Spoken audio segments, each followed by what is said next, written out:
Financial પ્લાનિંગનું મહત્વ. આપણા પર ઘણી જવાબદારીઓ હોય છે, જેમાંની અમુક ગંભીર હોય છે, જેમ કે ઘર ખરીદવું, બાળકોને ઉચ્ચ શિક્ષણ આપવું, લગ્ન સમારંભો યોજવા. આ જવાબદારીઓ ક્યારેય પૂરી થતી નથી. જો કદાચ આ જવાબદારીઓ પૂરી થઈ જાય તો તમે એક બીચ હાઉસ ખરીદવાનું વિચારશો, જે હંમેશાથી તમારું સ્વપ્ન રહ્યું છે. પણ અફસોસ, માત્ર રિટાયરમેન્ટ પણથી આ શક્ય નહીં બને. તમે આખી જિંદગી તનતોડ મહેનત કરી સ્વપ્નો પૂરા કરવા, પણ આખરે થયું શું? સ્વપ્નો તૂટી ગયા. પણ આ કેમ થયું? કહેવાય છે નિષ્ફળ યોજનાનું કારણ છે આયોજનની નિષ્ફળતા. વાત સાચી છે. જીવનમાં કંઈ મેળવવા પ્લાન કરી તેના ઉપર અમલ કરવો જરૂરી છે, જેમ કે ફાઇનાન્શિયલ ગોલ. આ લક્ષ્યાંકો સિદ્ધ કરવા માટે ફાઇનાન્શિયલ પ્લાનિંગ મહત્વનું છે. અને બીજા બેઝિક ઉદ્દેશો જેવા કે ઘરનું રેનોવેશન, રજાઓ ગાળવી, ઇમરજન્સી માટે હાથ પર પૈસા હોવા, આ પણ ત્યારે જ શક્ય છે જ્યારે યોગ્ય ફાઇનાન્શિયલ પ્લાનિંગ કર્યું હોય. ચિંતાની જરૂર નથી. આ એક સરળ વસ્તુ છે. ફાઇનાન્શિયલ પ્લાનિંગ કંઈ નહીં પરંતુ એક પછી એક લક્ષ્યને પૂરા કરવાની યોજના છે.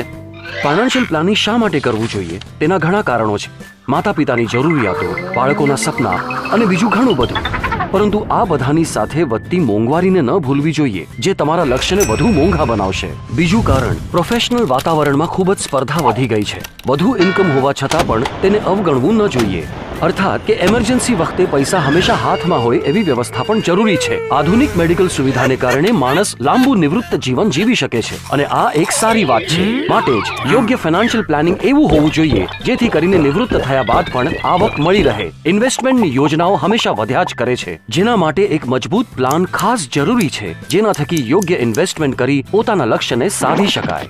હજુ તમે મૂંઝાઓ છો કે આ કેવી રીતે કરવું? ધારો કે તમારી દીકરીના 1 વર્ષ પછી લગ્ન છે અને તમે વિચારો છો કે કેટલી રકમ બચાવવું. કેમ કે તમે પહેલેથી કોઈ પ્લાનિંગ નથી કર્યું, તેથી તમને થોડી જ રકમ પોસાશે. તો પણ તમે દીકરીને શ્રેષ્ઠ જ આપવા માંગો છો, તેથી ખર્ચ ઘટાડો છો, લગ્ન માટે સેવિંગ કરો છો. પણ જેમ જેમ સમય નજીક આવે છે, તમને લાગે છે કે બધું ધાર્યા મુજબનું નથી થઈ રહ્યું. તમે લગ્ન માટે જગ્યા બુક કરી, કપડાં અને ઘરેણાં લીધા, પણ જમવાનું શું? ફૂલોની સજાવટ અને કંકોત્રીનું શું? તમારા દીકરાની ફી એ જ સમય ભરવાની આવે છે જ્યારે તમારે લગ્નની ખરીદી કરવાની છે. અને અચાનક તમારી પત્ની લગ્નની ચિંતામાં બીમાર પડી જાય છે. હવે જ્યારે તમારી બચત પૂરી થવા આવી છે, એવા સમયે વધારાના ખર્ચાઓ તમને નહીં પોસાય.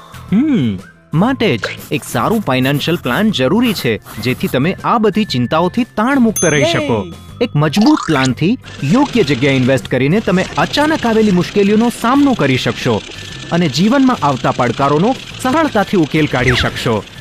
મુખ્ય વાત એ છે કે કોઈ પણ સપનાને સાકાર કરવા માટે યોગ્ય પ્લાનની ખાસ જરૂર છે, જેના માટે નીચેની બાબતોનું ધ્યાન રાખવું આવશ્યક છે.